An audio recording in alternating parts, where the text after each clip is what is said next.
Welcome to Rooted in Realness. It's your homegirl, Sasha. I create content about celebrities, politics, Eddie, and everything social. So if this sounds like something you're into, like, subscribe, and follow. And we can be friends. That's all I'm talking about. So today's segment, we are finally talking about Young, Famous, and African. For those of you who watch it, you're in for a treat today. We're gonna get right into it, and it's about season 3. And, you know, as a fellow 30-something Haitian African-American woman, I relate to this show so much. So if you haven't watched it, I don't suggest you listen to my commentary right now because I'm gonna talk about the different cast members. So if you still need to watch it, go ahead, stop watching this, go watch it, and then come back because I'm throwing shade. I'm talking about these people. So the top 3 reasons why I watch it, first and foremost, number 1 is the fashion. I love the fashion. I love seeing Black people in their element. As you know, like they're in Johannesburg and the fashion is fashioning. I love that their makeup is on point. I love the beautiful scenery. I love the beautiful homes, the pools, all of that. So that's primarily number 1.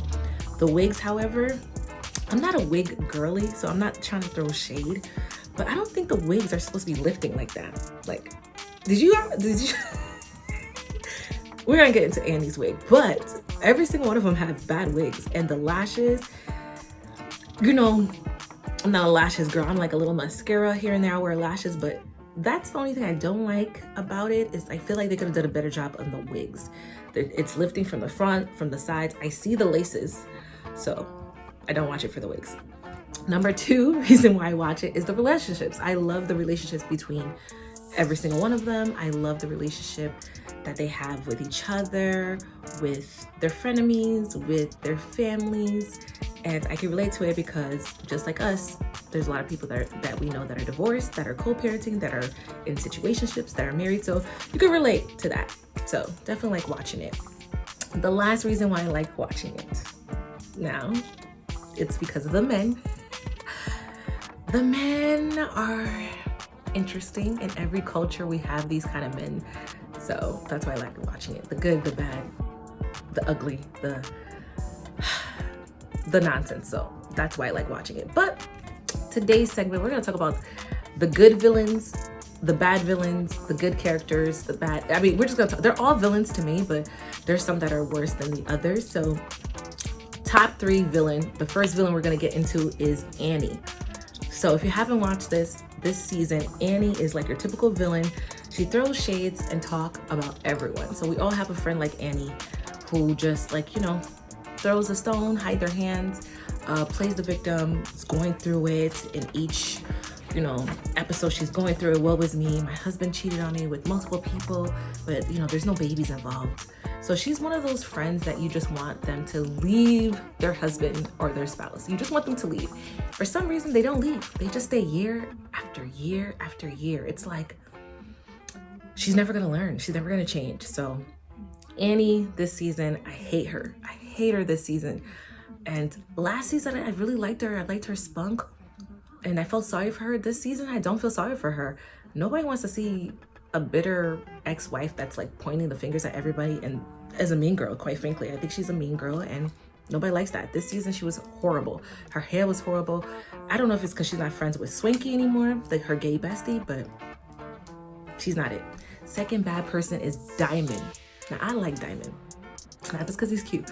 Diamond reminds me of like the popular high school kid that always gets the ladies, and he's very charming. He does beautiful gifts, beautiful flowers, luxury gifts. And this season though, he just wants to smash everyone in this season, which last season he kind of did, but this season is worse. Like every newcomer, he wants to smash. There's something wrong. And he reminds me of that player that just never grows up and just wants to have babies. He's like Nick Cannon. Okay, so Nick Cannon has all these babies. That is Diamond. Diamond just wants to have babies and he feels like the connection is better. So he doesn't want to get married. He just wants to have babies all around the world, all around Africa, in Cape Town, Johannesburg, everywhere. That's all he wants to do. So Diamond this season, you'll see in one of the episodes, he thinks that he knocks up someone, and it's just like cringing to watch because he just doesn't care, and he's actually feels bad about it that he didn't get her knocked up, which I think is like, okay, Diamond. But one thing I will say about him, he is very true to what he says. He believes in what he says, and like it or not, he speaks the truth. Like one episode he talks about smashing. He's like, I'm not gonna say I'm seeing someone if I'm not seeing them. I'm smashing. That's my vocabulary. So Diamond is the type of guy that's gonna tell you what it is. You either believe him or you don't. And yeah, he's one of those guys that make the girls fall in love with him. And we all know these guys. We all have them. So he's definitely the bad guy this season. So definitely gotta watch. Bad guy number 3. Bad guy number 3 is Naked. Okay, we all know this guy. He's been with his girl for 10 years, doesn't wife her up, shacking up, and he's one of those guys that want to fix everything. One of the episodes, episode 5, I think, he throws a party, an event in Annie's honor, but lies to everyone and tells everyone that it's just to celebrate accomplishments. So he's getting everybody to show up, but everyone has beef with Annie this season. So why would I show up if I'm having beef with you? So he's one of those friends that like manipulates and just like want everyone to get along.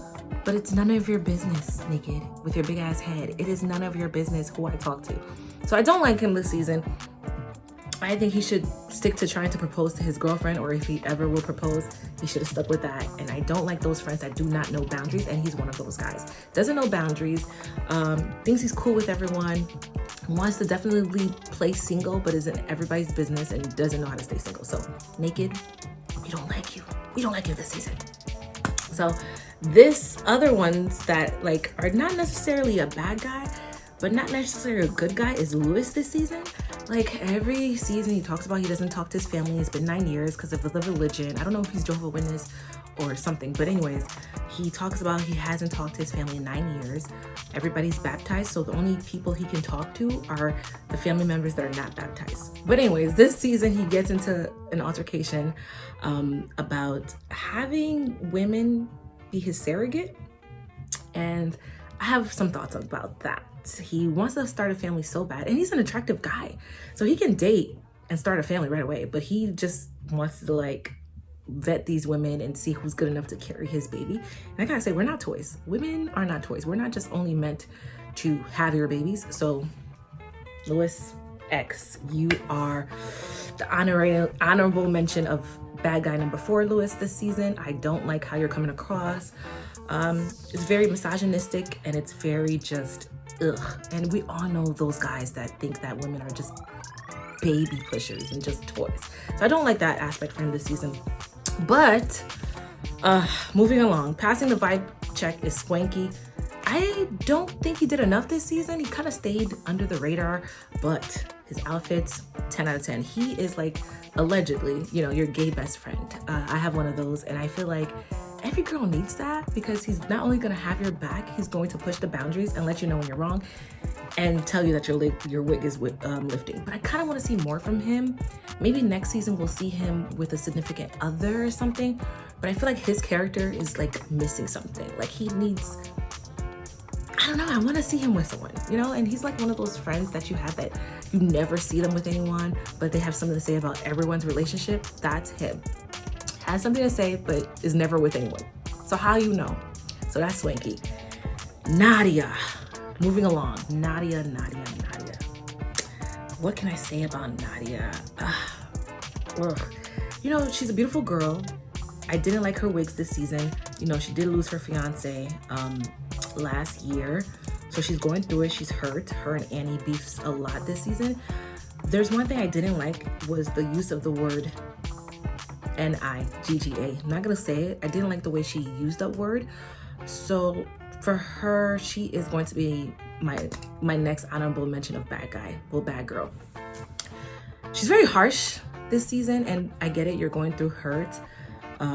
But she's one of those friends, believe it or not, they will say how it is. And if you like it, you'll take it. You don't like it, F it. She's one of those friends, which I can appreciate, but there's no empathy, there's no sympathy. She's kind of like one of those friends, like, we're all going through it type of girl. And like, yeah, we all are going through it, but you still can support me.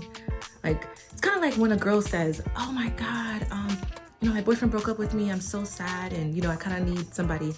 She'll go and be like, we all had boyfriends that broke up with us. So that's Nadia this season. I don't know, she's not giving me girl's girl, and it's just, she's coming across a little mean. So didn't like her this season. I feel like we need a little bit more, and I don't like the use of the N-word, and the way she says it is very like she says it like she's disgusted with you. She called Annie that, and tell me what you think about that. Like, should she have said that? And Africans are allowed to use the N-word just like Black Americans are allowed to use it, but the way she did it, I feel like in Africa using that word is like the worst thing you can say. In America you could say it and it doesn't hit the same, because we'd be like, oh, what up, my G. But I feel like in Africa when they say it, they really mean it. Like, she really meant it. But overall, this season 3 was like a 6.5. It was lackluster. Please go watch it. I don't want to spoil it for everyone. There is a big final finale, like, ooh, finally, that you should watch. I mean, should I tell y'all? Okay, fine. Do I want to tell y'all?